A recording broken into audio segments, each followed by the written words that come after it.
Welcome to the Cincy Sports Pod, where we will talk in everything Cincinnati sports from Xavier, UC basketball, Cincinnati Reds, Bengals talk, as well as a little bit of FC Cincinnati.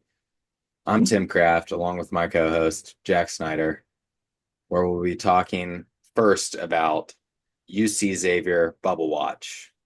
Currently, where both teams stand, they're going to have to win out the rest of their season and win uh, at least a lot of games in their conference tourney to be able to get into the tournament at this point as it stands. Uh, UC, I mean, I think all that they care about this year is that they were able to get the job done against Xavier in the crosstown shootout. Now that I'm a student there, I've started to convert over to become a Bearcat. So Love it. uh, it's been truly inspirational run I've been going on here. So I'll hand it over to Jack a little bit more because he knows a little bit more about this bubble watch than I do. Yeah, obviously the Bearcats not living up to expectations so far this year. They're sitting at 15-10, only 5-9 in conference play, way below expectations. In terms of getting into the tournament, their resume is it's mid at best. They've got a net ranking of 45. They're Ken Palm at 54th, and they have a strength of schedule of 44.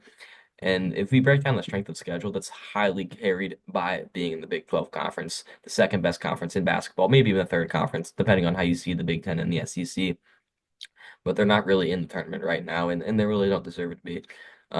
If they want to get in, I personally think they can afford one more loss. That would be on the road to Houston in March, because going to Houston's a tall task, and you can't really be punished for losing there. They do have to win games at West Virginia, currently quad one, home against TCU, home against Baylor, which is currently a quad one. I think that'll change. Then they play K-State at home, which would be a quad two, and Oklahoma State at home, which would be a quad two. So they definitely got to win out. I don't think they can handle two more losses the rest of the year that don't come in the Big 12 tournament. But it's going to be a tall task. I think they can get it done with their roster talent, but it's a far stretch right now. Looking back on the season, I would say two of the biggest wins for the Bearcats this year uh, came against probably BYU. That's a good team there. Uh, and who else did they get to the job done again this against this year? I mean, Xavier, they're on the upswing. I mean, they've beaten some quality opponents in the Big 12. I mean, as we're saying, it's the second best conference in basketball right now, and it was clearly the best last season. So clearly they've got some quad one wins. So clearly a pretty good schedule going on there. Yeah, and I think that they just gotta they get in their own way a lot. They have a lot of turnovers. They don't play outstanding defense, and it's been an issue. That BYU win, like you mentioned, Xavier, Dayton was a really good win at the time. The Flyers were ranked at the time of that matchup. Fortunately, Dayton's taken a ton of losses in league play, so that win doesn't look as good as it has. Road win against UCF was quad one at the time. I believe it still stands as quad one. I'm not 100% sure on that, but the Knights have kind of fallen off. They just lost to Colorado recently, which is really tough. But and obviously that Xavier win in the crosstown shoot, as you mentioned, the Super Bowl, if you will, for both teams every year was a pretty big win for them. Yeah. I think I just need to be at Fifth Third Arena more often. I've been bringing the good luck to the Bearcats because, I mean, I stopped in BYU game, big win. I mean, whenever I tune in, seems to they seem to be going on a run. So I think that's going to be huge down the stretch. Just TC3, tuning in to the games. On the flip side, I mean, looking at Xavier, they've got some good wins. They have a win on the road at Marquette when they were seventh in the nation. They've got another win against UConn, which is not looking as good because they keep on losing. Uh, and then that Wake Forest win in non-con play looks all right. Uh, considering they're on the bubble along with a lot of other teams. So Yeah, I agree with you. Obviously, Xavier sitting at 16 and 10, 8 and 7 in Big East play. They're right on that 5 seed in the Big East, which I believe gets them a bye into the second round of the Big East tournament, and that 5-4 matchup in the quarterfinals there. So that would be huge to have for them. Just look at the numbers here: 53rd in the net, 52 in Ken Palm, strength of schedule 65, just a bit higher Ken Palm than the Bearcats, lower net and strength of schedule, but they have a better quad one record at 1 and 8, just one less loss, only that one win, and that lack of quad one wins is going to play a big part. But 6 and 2 in quad two, and then no losses in quad three, quad four, which is good. Joe Lenardi, head bracketologist for ESPN, currently has him in that next four out. He has Xavier in the consider, or excuse me, Cincinnati in the considered. So both teams are like kind of right in that factor right there. So it'd be interesting to see how they go down the stretch. But Xavier's schedule wise is they have some easy games: Butler twice, Providence, and Seton Hall, 4 out of their 5 games. So they definitely can't afford a loss coming down the stretch. and they definitely have to get that win against Creighton. That's another big win on their schedule. Last uh, great, I would say not great opponent, but you know, edged top 25 opponent on their schedule. So they definitely got to get that done there and then win a few games in the Big East tournament to strengthen their quad one resume. Yeah, absolutely. Um, I would say uh, we move on to the Reds and two X factors that you believe will make a difference going into this 2025 season that starts up in about a month. Yeah, I'm excited for Reds baseball. We went to a couple games last year. I did in attendance, you as well. Um, I haven't gotten to see Ellie De La Cruz actually play a real game yet.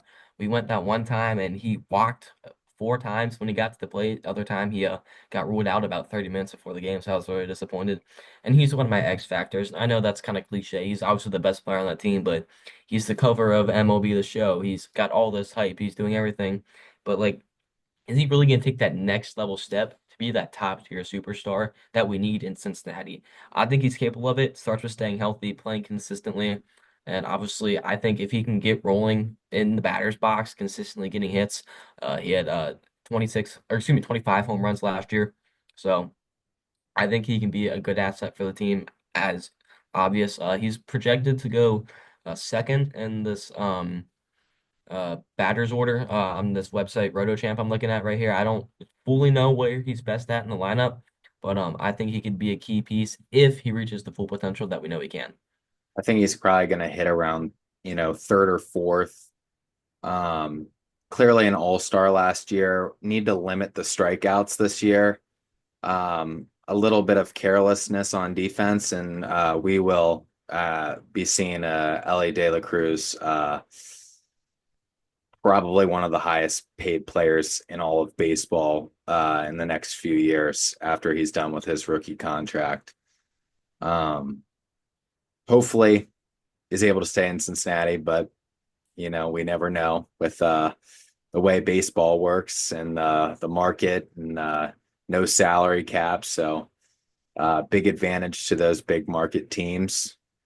I would say my first guy would be Matt McLean. His rookie season was unbelievable. I believe he hit 290 uh his rookie season. I'm gonna pull up his stats here. But honestly, a really great player. He's got some power. He's really good defensive player. I think he adds a couple wins to this team. Another great signing over the offseason, Gavin Lux, who they'll probably end up playing at like third base, is a key addition to the lineup as well. And then to go back to back here, another crucial factor. I'll get back to Matt McLean's stats in a second. I would say the bullpen. A few guys that I believe are going to be crucial. Alexis Diaz has to get back to his all-star form that we saw in 2023 instead of the guy we saw in 2024. Um, there were times where, I mean, I was watching the game and I didn't know if I felt comfortable putting him in the ninth inning because it was only a 1 run lead. I mean, but who else were you going to throw out there? Uh, it was one of those things where you're like, it could either go 1, 2, 3, this guy's gonna show up tonight, or he's gonna let go of the lead, and definitely need to him come back to form. And then when I heard that Graham Ashcraft, former starter, is moving to the bullpen, I feel like that brings a lot of fire to the group. He's got a very fiery personality. Uh, Another guy, I mean, uh, Carson Spires out of the bullpen. He was great. Uh,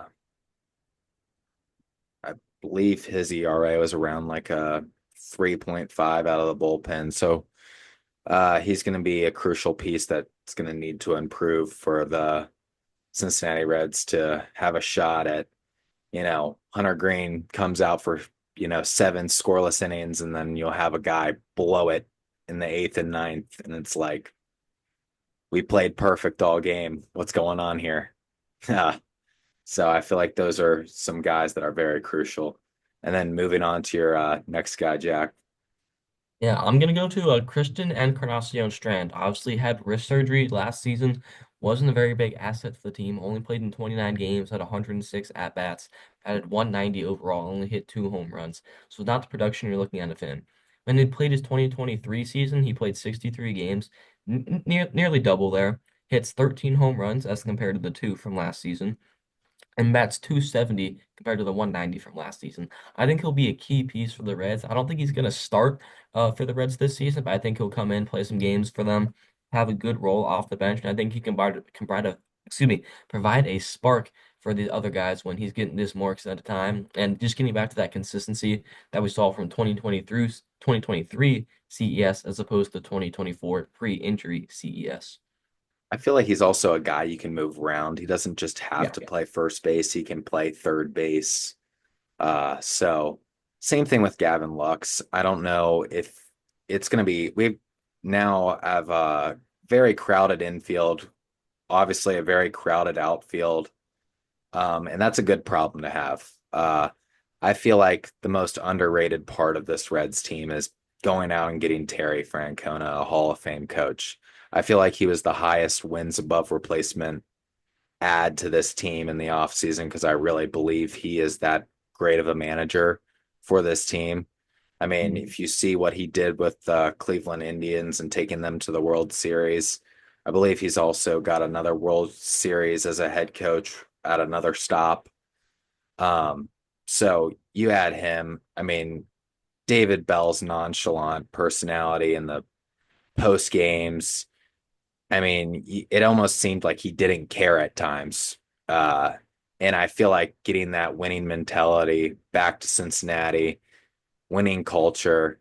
I mean, it's been a long time since they've legitimately made the playoffs. I mean, they've made the playoffs in the COVID year Yeah. at 32 and 31 and 29. And the last time they made it legitimately, I think, was like 2012 with the dog pile against the Giants in the final Yeah. game, in one of the final games of the season. So it's been a long time since Cincinnati baseball has been at the top of the NL Central, and hopefully this season's a start to a long playoff run in Cincinnati.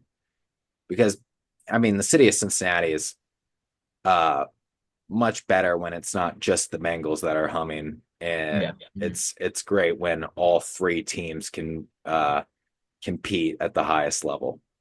Yeah, I would agree. I think this is a city that loves the Reds, definitely backs the Reds too in down and up years, and they're primed for a breakout season. And if you ask me, this has to be the one. Moving on to the T. Higgins tag situation, sort of from a fan's perspective. They according to like the article from James Rapine, the guy who does Cincinnati Bengals talk, he formerly on Valley Sports, he covers the team on Sports Illustrated.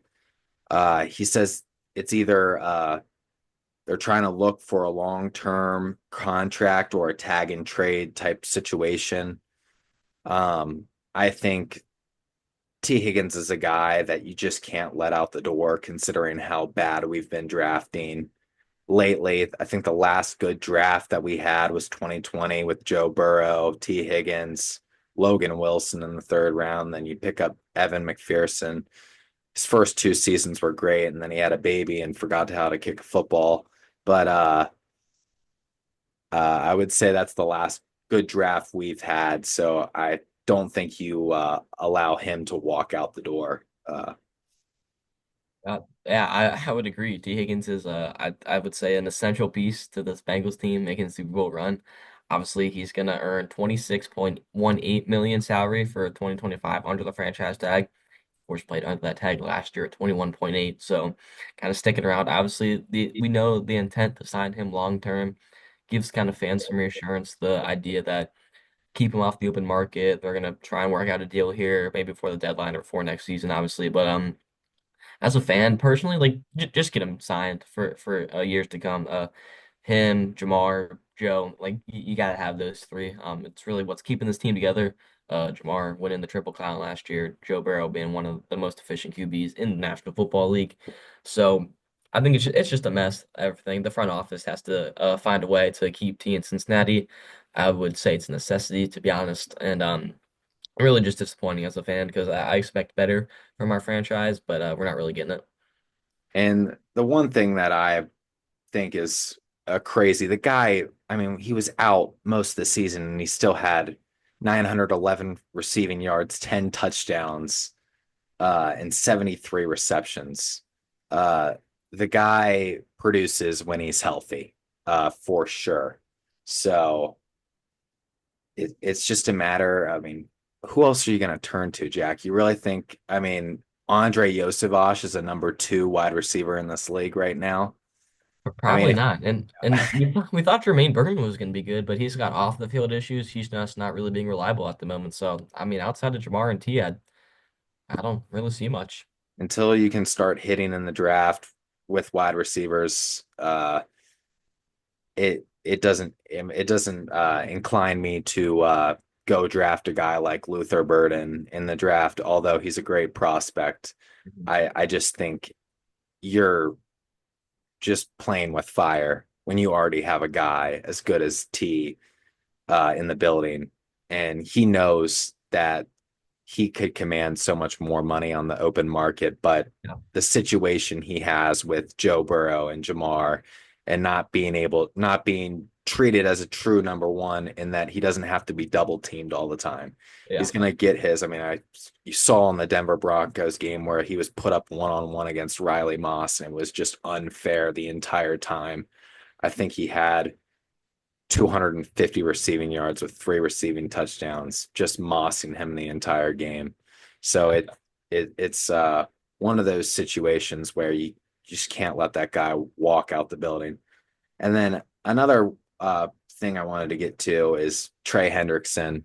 Um, I'd like to get to know like your perspective on that. I think we should keep him on a less less long of a deal than T. I think a 3 year he would sign is if it's for the right money because the guy is uh no spring tricking. He's 29 years old, I believe.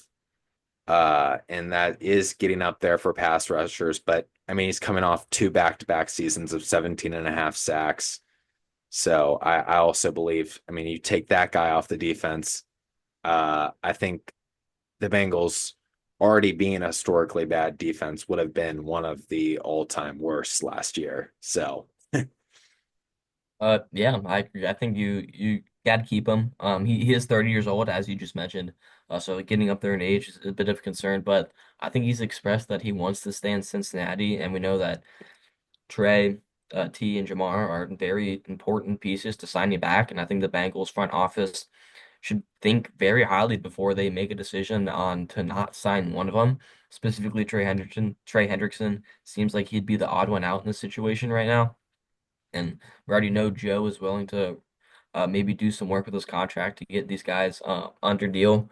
But Hendrickson, he's expressed he wants to stay in Cincinnati, so I think find a way that's helpful for the front office and still satisfies Trey Hendrickson. Maybe get him on a more friendly deal towards the Bengals since he does want to stay in Cincinnati. But obviously, that's logistics that work out behind the scenes, and we don't really know how that all unfolds. But as a fan, I want to keep seeing him um, on in the Bengals uniform because, as you mentioned, the defense, frankly, it sucks. So we got to find a way to hold on to any positivity that we can.